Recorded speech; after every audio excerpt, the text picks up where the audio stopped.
It was supposed to be a joyful day. My baby shower was held in my parents' suburban home, the same house I'd grown up in. The backyard was strung with soft pastel balloons and shimmering gold letters that spelled out "Welcome Baby." Friends and relatives gathered under the tent, sipping lemonade and nibbling on finger sandwiches. There were plenty of oohs and ahs over the baby gifts and polite laughter as old stories were shared. Everyone smiled. Everyone acted like a perfect family. But inside I felt a quiet distance. My name is Julia. I'm 29, a former school teacher, first-time mom-to-be, and daughter of two parents who always told me to stand on my own 2 feet, a phrase that I once believed was empowering, until I realized it was just a wall. The soft jazz music faded into background noise as I sat with my hands resting over my swollen belly, pretending to laugh along to a joke my cousin told. My husband Ethan stood by the drink table, charming as always, making people laugh and easing the room with his warmth. If anyone looked from the outside, they'd think I had an all-loving husband, happy family, and a new baby on the way. Then Grandpa George arrived. He stepped into the backyard, slowly leaning on his cane, wearing a crisp brown blazer despite the warm spring afternoon. His silver hair was combed neatly, and his eyes sparkled the way they always had when he looked at me. "Jules," he called out, walking over with the help of my younger brother Brandon. I stood up as best I could, waddling to hug him. He kissed my cheek. "You look radiant," he said, beaming, "like your mother did when she carried you." I smiled. He was always gentle, always kind, unlike others. We made our way to the shaded seating area where he settled into the wicker chair across from me. He pulled out a little white envelope and handed it to me. "For the baby. Just a small start." I tried not to cry. "Thank you, Grandpa," I said, clutching it. "You didn't have to." He shook his head. "Don't be silly, you're family. And I know things haven't always been easy." I glanced around. My mother, Diana, stood across the yard holding a wine glass, chatting and laughing with two of her friends. My father, Greg, wasn't around, probably inside, avoiding attention as always. Then Grandpa leaned forward, his voice lowering but still cheerful. "I hope the house I gave your parents helped make things easier for you both, especially with the baby coming. That place was meant to give you a stable foundation." He paused, then added with a soft smile, "And the education fund. I trust it supported you through those tough college years." The air shifted. I blinked. "I'm sorry." I asked, my voice tighter than I meant. "The cottage in Brentwood, and the $150,000 trust. You know, when you went off to university." I stared at him. A strange ringing started in my ears, muffling the rest of the party. I looked over at my mother. She had turned slightly toward us but was pretending not to listen. I forced a smile. "What fund?" He laughed softly. "The trust fund I set up for you, dear. You didn't know I set it aside after your high school graduation. Your parents were supposed to manage it. Said they'd use it to cover your tuition and maybe help you and your future family." He looked puzzled now. "Surely you knew about the house, though, the Brentwood cottage. I signed it over to your parents in your name when you turned 18. For you. For later." The world fell silent. I tried to respond, but no words came out. "Julia," Grandpa asked, leaning in, "didn't it help at all?" I opened my mouth but still couldn't speak. My lips trembled. I had put myself through college, every dollar of tuition, rent, books, and food. I worked 3 jobs. I'd eaten instant noodles and cried through nights I couldn't afford my textbooks. Ethan and I had nearly gone bankrupt trying to afford our 1-bedroom apartment when I got pregnant. And all this time, there was a fund, a house. I looked toward my mother again. She walked up quickly, smiling too wide. Okay, no financial talk today, Dad," she said with a forced chuckle. "It's Julia's special day. Let's keep it light." But something inside me cracked. I looked back at Grandpa. "No," I said, my voice soft. Then louder, firmer. "No, I didn't know about any of that." The color drained from Grandpa's face. I don't understand. Your mother told me everything was taken care of, that you were supported." His voice wavered. "She told me the house was being used to help you get started in life." Now the whole table had quieted. Even the soft jazz music seemed to fade into nothing. I stood slowly, My heart thudded in my chest. No one told me. I've been struggling. I'm thousands in debt. Ethan and I couldn't even afford a proper hospital package. We had to switch doctors halfway through the pregnancy. My voice broke, and I had no idea you ever gave us anything. A few guests began to turn their heads. Aunts, cousins, even my brother stared frozen. Grandpa sat back stunned. Then he turned eyes narrowing as he looked across the yard at my mother. Diana. He called, his voice stronger now. She didn't respond. Diana. He pushed himself up with the cane. Where is the money? What happened to the house? Why wasn't Julia told? Her smile vanished. We can talk about this later, Dad, she said coldly. Not now, not here. No, I said, stepping forward. Now is good. Now is perfect. People whispered. The pastel balloons fluttered slightly in the breeze, a jarring contrast to the storm gathering in my chest. The truth had cracked through the perfect image, and there would be no turning back. After the baby shower ended in awkward silence, guests slowly drifted away, whispering behind polite smiles. I sat on the patio long after the cake was boxed up and the chairs were folded. The sun had dipped low, painting the sky in hues of orange and lavender, but I barely noticed. Grandpa had already left, driven home by my uncle, still stunned and saying little. My mother avoided me the rest of the afternoon. I knew her too well, that tight smile, the carefully measured tone, and the classic fallback pretend nothing happened. But something had, and the weight of it pressed on my chest, stealing my breath. Later that night, lying on my side in bed, hands cradling my belly, I couldn't sleep.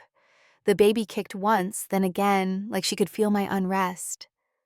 Ethan slept beside me, exhausted. He had seen the exchange, but didn't ask questions yet. Maybe he knew I needed time. Maybe he was trying to be gentle. But I couldn't shake the questions burning in my mind. A house in my name. A trust fund for college. I closed my eyes and remembered the years I spent clawing my way through school. I'd gotten into a state university, nothing fancy but respectable. My parents had offered their support, which meant driving me to campus the first day and handing me a box of used kitchen supplies. After that, I was on my own. I remember calling home during freshman year, my voice cracking. Mom, the rent's gone up and I can't cover it this month. I'm already working 2 jobs. Her response had been swift-clipped. Julia, we've already done so much. It's time you learn to be independent. Dad had said nothing. He rarely did. He was always more presence than person there, but distant. Tap, tap, tapping his fingers on the table. I ended up couch surfing for 2 weeks between friends' apartments. Then I landed a third job, night shifts, at a diner off campus. I'd pour coffee for truckers until 2 a.m., then stumble into my 8 a.m. lectures, eyes blurry from lack of sleep. I remembered the way my mom praised me during Thanksgiving that year. You're such a fighter, she had told the whole table, placing a proud hand on my back. Look at our Julia working her way through school. So independent. No help at all. Everyone clapped. I smiled dead inside, because she made it sound noble when in truth I was drowning. And now I realized it didn't have to be that way. There had been money. There had been help. They just never gave it. After college, things didn't improve much. I became a school teacher, a job I loved, but one that barely paid enough to cover rent in our small city. When Ethan and I met, I was living in a rundown apartment with a leaky ceiling and no AC. He was doing freelance landscaping jobs at the time, also broke, also struggling. We built everything together with nothing. When I got pregnant, it was joyful, terrifying news. We had just enough savings to cover the basics. We scrimped, we cut corners. I gave up my job once the morning sickness became unbearable and relied on Ethan's unpredictable income. We fought about money. We cried in each other's arms at night, but never once did I think to ask my parents for help because I knew the answer already. You're adults now, handle your life. But now I couldn't stop wondering. Where did it go? The trust fund, the house. The next day I visited Brandon, my younger brother. He lived in a studio downtown, trying to make it as a photographer. We hadn't always been close growing up, but we'd become closer after college, mostly because neither of us had illusions left about our parents. He opened the door barefoot, holding a camera in one hand and a sandwich in the other. "Sis," he said. raising an eyebrow. You okay? I need to ask you something. 10 minutes later, we sat across from each other at his cluttered kitchen table. Did you ever get a trust fund? I asked. Did they ever say anything about a house in Brentwood? Brandon blinked, confused. No. Why? I explained what Grandpa had said about the $150,000 trust about the house that was supposedly signed in my name. I watched his face shift from surprise to anger. Are you serious? You've been struggling all this time? And they had that? I nodded. Brandon leaned back in his chair, shaking his head. You know what? This actually makes sense. What do you mean?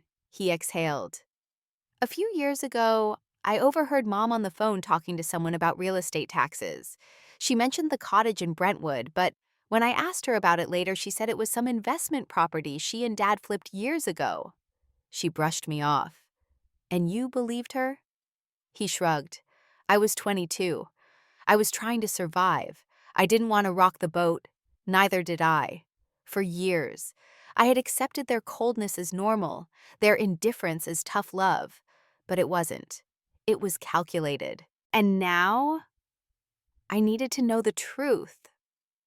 That evening, I sat across from my parents in their living room, the same room I used to open Christmas gifts in. The same room where they once told me not to cry so loud after I broke my arm falling off my bike. I want to talk about the trust fund, I said, cutting through the silence. My father looked up from his tablet. My mother didn't flinch. What trust fund? She asked, feigning confusion. I stared at her, then pulled out the printed documents Grandpa had emailed me that afternoon. He had found the original paperwork confirmation of the fund, the house deed, everything. Her expression barely changed. You don't understand, she said, her voice tight. We had to make choices. The fund, the house, it was for the family. We used it to keep everything going. You mean you used it on yourselves, I said, voice trembling. For groceries, bills, repairs. Your father lost his job for a while. And you never told me. We didn't want you to become entitled, she snapped. We raised you to work hard. And you did. Tears burned in my eyes. No, I bled for every inch of my life. And now I know I didn't have to. My father cleared his throat. What do you want us to do now? What's done is done. Brandon, who had joined me, stood up. You need to pay it back, he said. All of it. Or we tell Grandpa everything. My mother paled. You wouldn't. Try me. 3 days later, I called Grandpa. His voice, calm and steady as always, picked up after 2 rings. Julia, sweetheart, everything all right? I hesitated only a second. Grandpa, I need to ask you something. Did you ever tell my parents to manage a trust fund for me, or did they just take it without telling you? There was a pause on the other end of the line, then a quiet sigh. I didn't want to believe it, he said. But when I saw your face at the baby shower, I knew something was wrong. I went back and checked the documents. I had transferred $150,000 into a managed educational fund under your name when you were 10, and the Brentwood cottage.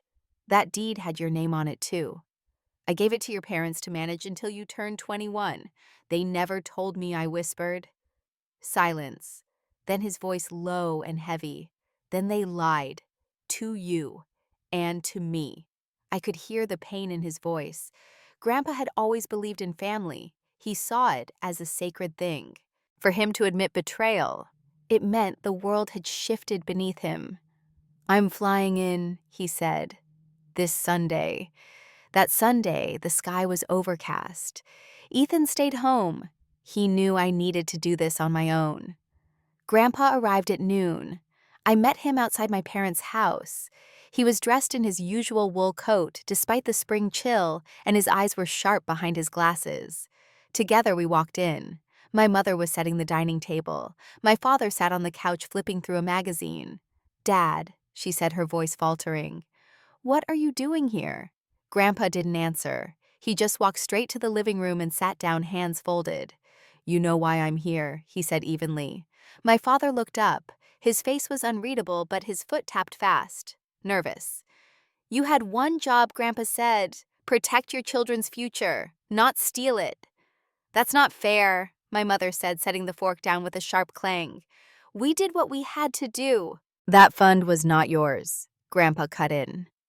His voice was calm, but it echoed through the house like thunder. It was never for you. It was for Julia, for her education, for her security. My father finally spoke. We used some of it to fix the roof. The rest was investments. Things didn't pan out. Grandpa nodded slowly. And the house in Brentwood? My mother crossed her arms. We sold it. Years ago. Taxes were piling up. The market was good. You sold your daughter's house, Grandpa said. She didn't even know about it, my father added, as if that made it better. I clenched my fists. Exactly. You never told me. I worked myself sick in college, and you let me. We thought you needed to learn responsibility, my mother said. Her tone had sharpened, that old superiority creeping in. Not every child gets handed their future on a silver platter. But that was the point. I snapped. I wasn't supposed to struggle. You were supposed to protect what was mine. The room fell silent. Then Grandpa stood. You will sign a contract, he said firmly. You will repay every cent. You will return whatever equity is left. And if you can't, we'll take it to court. My mother's face paled. My father leaned forward. Dad, come on. Think about what you're doing. I'm thinking clearly, Grandpa said, for the first time in a long while. My father scoffed. We're family. Grandpa nodded, which is why you should have done better. Outside, clouds darkened. A storm was coming. But inside, I finally felt the pressure lift. Years of confusion, silence, guilt melting away. I stood beside Grandpa. He placed a hand on my shoulder. I'll handle the legal side, he said. You just focus on what's next. I looked over at my parents one last time. My mother wouldn't meet my eyes. My father just stared at the carpet. And I walked out. 2 weeks later, the contract was signed. My parents agreed to repay the fund in full, $150,000 with interest over 10 years. They would also transfer whatever proceeds remained from the Brentwood sale into a joint account for me and Ethan to help with the baby's future. I didn't ask for an apology. None came. But Brandon called me later. You know what Mom said after you left? What she said? Maybe we did go too far. That's the closest we're ever gonna get. I laughed bitterly. Maybe. The baby arrived in July, a little girl with my eyes and Ethan's chin. We named her Grace, not because life had been graceful, but because she was the beginning of something pure. Grandpa came to the hospital the next day. He held her with the gentlest hands, eyes glistening. She'll never struggle the way you did, he whispered. And I believed him. The weeks after Grace was born were a blur of sleepless nights and quiet joy. There were diapers, bottles, long naps with a baby curled on my chest, and the soothing hum of lullabies on the old speaker Grandpa brought from his house. Ethan took leave from work for the first 2 weeks, and every morning he made coffee while I held Grace on the balcony watching the light rise over the neighborhood. We weren't rich, but we were stable, and for the first time in my life that felt like a miracle. Grandpa stayed in town longer than he'd originally planned. He said it was to help us settle in, but I think he just wanted to be near Grace. He came over every afternoon, sometimes bringing groceries, sometimes just sitting on the couch and humming softly while Grace napped in his arms. I missed so much of your childhood, he said once, eyes on her tiny hands. I won't miss hers. And he didn't. My parents, meanwhile, kept their distance. After signing the legal agreement, they had little to say. I received a terse email from my mother confirming the first installment of the repayment had been wired. No note, no apology, just a transaction. Dad called once. It was a short call. I never wanted it to end this way, he said. You had a choice. I replied, my voice low but steady. You made it. He didn't argue. That was the last time I heard from him for months. Brandon, my brother, visited a few times. He was softer now, less defensive. He held Grace with awe and quiet fear, like she was something fragile and sacred. Mom still thinks this'll blow over, he told me once, rocking Grace in the glider. But Dad knows it won't. I don't need them to be sorry anymore, I said. I just need them to stop hurting people. Brandon nodded. I think they finally believe you'll walk away for good. I already did. I used a portion of the recovered money to pay off my remaining college loans. Ethan and I put the rest toward a small investment fund for Grace's future. We started working with a financial advisor, someone Grandpa trusted.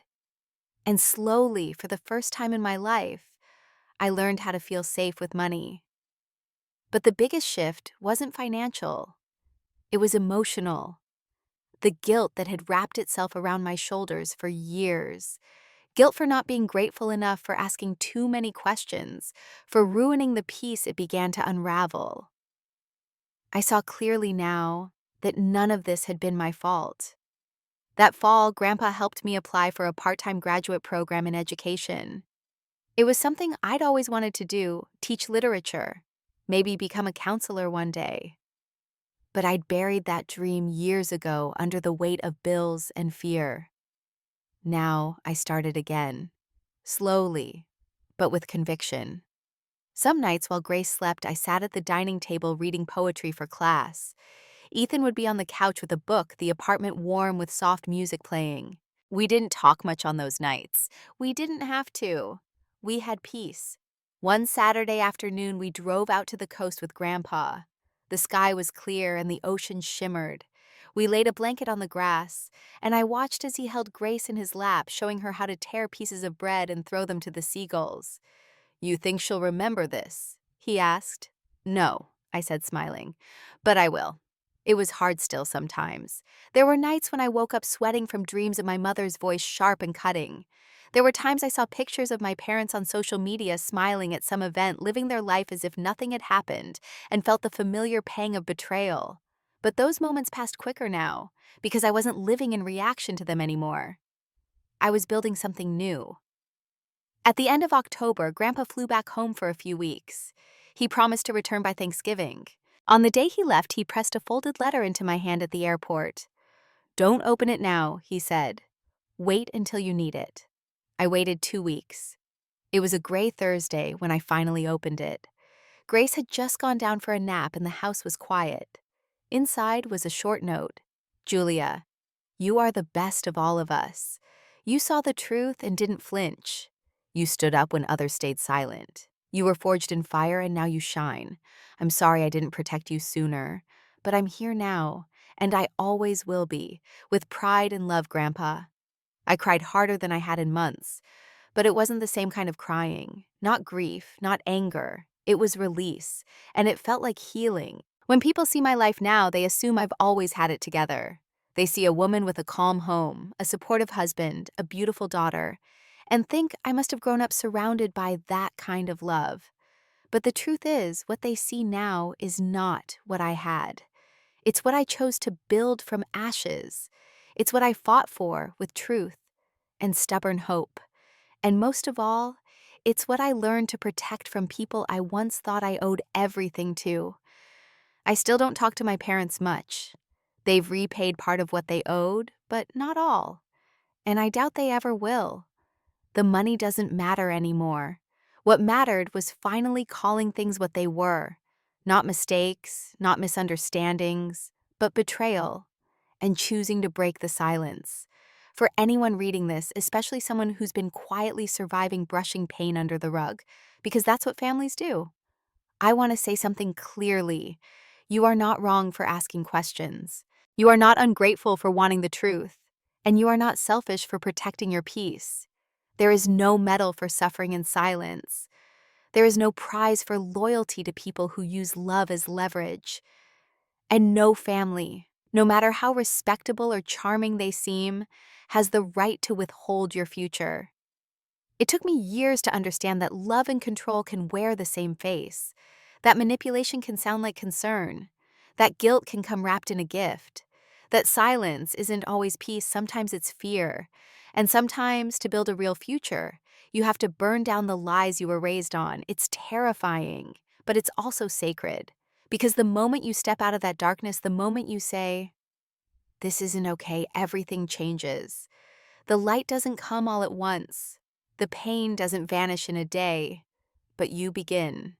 And that's enough. I look at my daughter now, her little hands gripping my finger, her eyes wide and full of trust, and I make her a silent promise every day that I will never confuse love with control, that I will never make her feel like kindness must be earned, that I will never use silence to keep her small, because she deserves a mother who faced the storm and refused to drown.